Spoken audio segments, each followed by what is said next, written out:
కొండాను మంత్రివర్గం నుంచి తప్పించే యోచనలో కాంగ్రెస్ హైకమాండ్ ఉన్నట్టు తెలుస్తోంది. ఇవాళ హైదరాబాద్ రానుంది. క్రమశిక్షణ కమిటీ చైర్మన్ మల్లు రవి ఇవాళ రానున్నారు. కుమార్తె వ్యాఖ్యలను కనీసం ఖండించకపోవడంపై కాంగ్రెస్ పెద్దలు ఆగ్రహం వ్యక్తం చేస్తున్నారు. సురేఖపై చర్యలతో మిగతా ధిక్కార స్వరాలకు గట్టి సంకేతం ఇవ్వాలని ఆలోచనలో ఉన్నారు. ఊస్టింగ్ కేబినెట్ పునర్వ్యవస్థీకరణలో భాగంగా చేస్తారా లేక ప్రత్యేక చర్యగా చేపట్టాలా అనే దానిపై చర్చలు ఇంకా కొనసాగుతూ ఉన్నాయి. రేపు రేవంత్ లండన్ నుంచి తిరిగొచ్చాక ఈ నిర్ణయంపై ఒక క్లారిటీ రానుంది.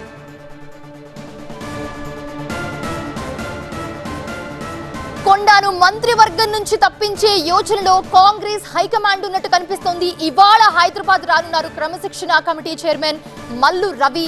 కుమార్తె వ్యాఖ్యలను కనీసం ఖండించకపోవడంపై కాంగ్రెస్ పెద్దలు ఆగ్రహం వ్యక్తం చేస్తున్నారు. సురేఖపై చర్యలతో మిగతా ధిక్కార స్వరాలకు గట్టి సంకేతం ఇవ్వాలని ఆలోచన చేస్తున్న పరిస్థితి మనకు కనిపిస్తోంది. ఊస్టింగ్ కేబినెట్ పునర్వ్యవస్థీకరణలో భాగంగా చేస్తారా లేకపోతే ప్రత్యేక చర్యగా చేపట్టాలా అనే దానిపై చర్చలు కొనసాగుతూ ఉన్నాయి. ప్రస్తుతం రేపు రేవంత్ రెడ్డి లండన్ నుంచి తిరిగొచ్చాక ఈ నిర్ణయంపై ఒక స్పష్టత రానుంది. ఇదే అంశానికి సంబంధించి మా కరెస్పాండెంట్ ప్రభాకర్ మరిన్ని డీటెయిల్స్ అందిస్తారు. ప్రభాకర్, ఏం జరుగుతోంది? కొండను నిజంగానే మంత్రివర్గం నుంచి తప్పించే ఆలోచనలో ఉన్నారా? ఏంటి పార్టీ ఏం ఆలోచిస్తుంది? ఎలాంటి నిర్ణయం తీసుకుపోయే ఛాన్స్ ఎక్కువగా కనిపిస్తోంది? నిన్న ఎమ్మెల్యేలు ఎమ్మెల్సీల ప్రెస్ మీట్ తర్వాత అధిష్టానం కూడా సీరియస్ గా ఉంది. అధిష్టానానికి కూడా ఎమ్మెల్యేలు ఎమ్మెల్సీలు అందరూ కూడా ఒక తీర్మానం చేసి పంపారు. కొండా సురేఖను వెమ్మటే బర్తరఫ్ చేయాలి, పార్టీ నుంచి తొలగించాలి అని పంపించారు. సో దాని ప్రకారమే చర్యలు కూడా ఉండబోతున్నట్టుగా తెలుస్తుంది.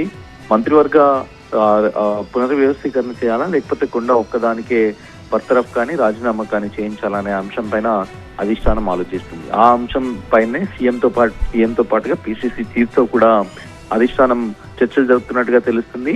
ఒకవేళ ఒక్కరినే చేస్తే ఆ ప్లేస్ ఇంకొక బీసీతో రీప్లేస్ చేయాల్సి ఉంటుంది. ఆ బీసీ ఎవరు అనే దానిపైన కూడా చర్చలు కొనసాగుతున్నాయి. ఇవాళ క్రమశిక్షణ కమిటీ చైర్మన్ మల్లు రవి హైదరాబాద్ కు రానున్నారు. అటు చిన్నారెడ్డి వ్యవహారానికి సంబంధించి కూడా ఈ రోజు రిప్లై ఇవ్వనున్నారు చిన్నారెడ్డి. సో దానిపైన కూడా ఎలాంటి చర్యలు ఉండబోతున్నాయి అనేది కూడా ఈ రోజు తెలియబోతుంది. దాంతో పాటుగా ఒకవేళ కొండా సురేఖను మంత్రివర్గం నుంచి తొలగిస్తే ఇప్పటికే 2 ఖాళీలు ఉన్నాయి. ఇప్పుడు కొండా సురేఖ కలిస్తే 3 అవుతాయి.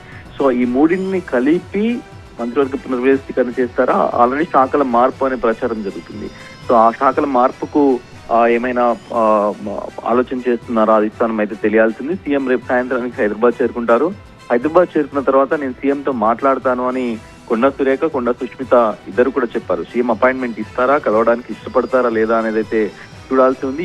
ఇప్పుడున్న పరిస్థితుల్లో అయితే సీఎం ఏమాత్రం కూడా వారిద్దరిని కలవడానికి ఇష్టంగా లేరు, ఆసక్తిగా లేరు.